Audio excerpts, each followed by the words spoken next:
Yesus adalah sungguh-sungguh Allah, tapi juga sungguh-sungguh manusia. Firman telah menjadi manusia.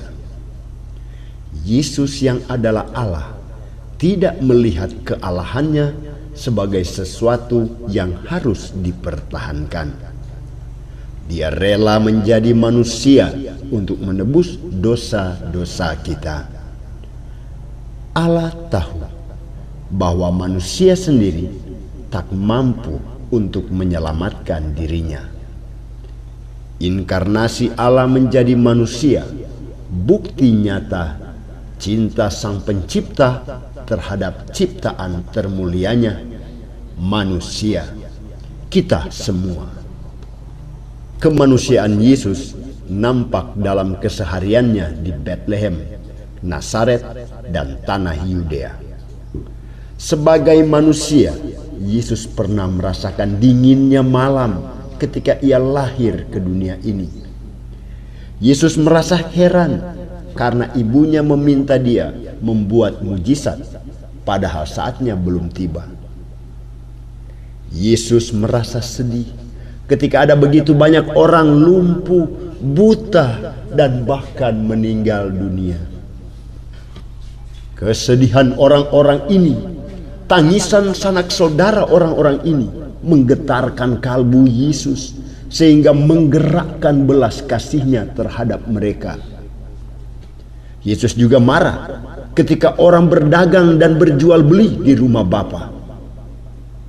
Dan dia merasa takut ketika ditinggal sendirian saat menjelang kisah penderitaannya yang sangat dramatis dan tragis itu. Yesus, Engkau sungguh manusia. Sebagai manusia sejati, Yesus adalah seorang pekerja keras. Dia rela berjalan dari kota ke kota, dari desa ke desa, dari satu tempat ke tempat yang lain, sambil memberitakan kabar sukacita, kabar keselamatan, kabar gembira bagi semua orang. Dengan peluh di sekujur badannya, dengan kegerahan di seluruh tubuhnya, Yesus tak pernah berhenti mengajar di bait Allah, di jalan, bahkan di atas bukit dan di pinggir danau. Itulah kerja keras Yesus, mengajar, mengajar, dan mengajar. Meskipun Yesus sebagai Allah tidak membutuhkan jasa dan bantuan kita manusia, tapi sebagai manusia, Yesus tahu bahwa karya keselamatan yang diembannya perlu dilanjutkan oleh kita manusia.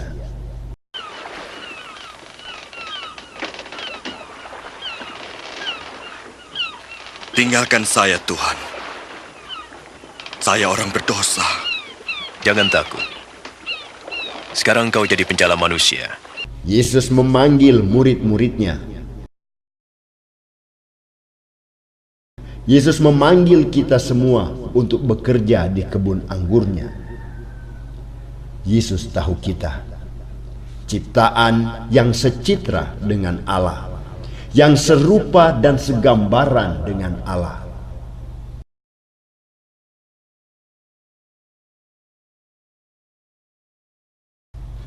Yesus tahu bahwa kita telah diberi talenta, potensi, dan kemampuan untuk menjadi rekan kerja Allah di dunia ini.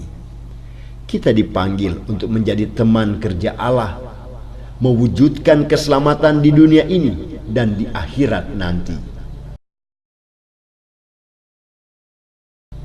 Yesus melibatkan kita untuk suatu proyek raksasa, pembangunan kerajaan Allah di dunia ini. Terima kasih Yesus atas kepercayaan ini.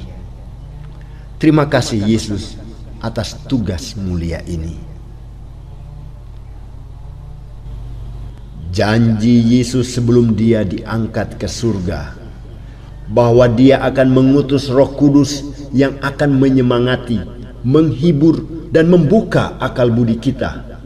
Sungguh janji mulia Allah yang akan menuntun kita menjadi anak-anak Allah. Roh Kudus membimbing kita manusia untuk menjadi ujung tombak dan pilar pewartaan kerajaan Allah yang kini sudah kita rasakan di dunia ini.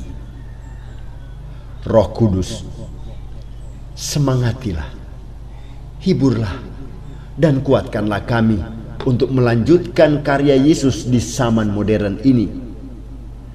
Kami berpasrah dalam kuasa-Mu, kami berserah dalam tangan-Mu. Jadikanlah kami rasul-rasul Yesus yang mampu mewartakan kabar sukacita di tengah-tengah dunia yang semakin rentah dan tua ini. Kami murid Yesus, kami citra Allah, kami anak-anak Allah, kami pilihan Allah. Kami rasul-rasul-Mu yang bersorak dan bersorai karena kemuliaan-Mu, bukan lagi lewat kata-kata, tapi lewat sikap dan tindakan hidup kami sehari-hari. Yesus, mampukanlah kami. Kami telah Kau bekali dengan potensi. Biarkanlah kami membuktikan bahwa kami sanggup, kami bisa. Kami akan melibatkan diri tanpa harus dilibatkan terlebih dahulu untuk membangun kerajaan-Mu di muka bumi ini. Kami akan meluangkan waktu kami untuk bertemu dan bersyukur atas penyelenggaraan-Mu dalam hidup kami lewat ibadah bersama di wilayah rohani, di kategorial, atau di mana saja. Terima kasih Allah Putra. Inilah kami. Pakailah kami. Jadikan kami alat di tangan-Mu.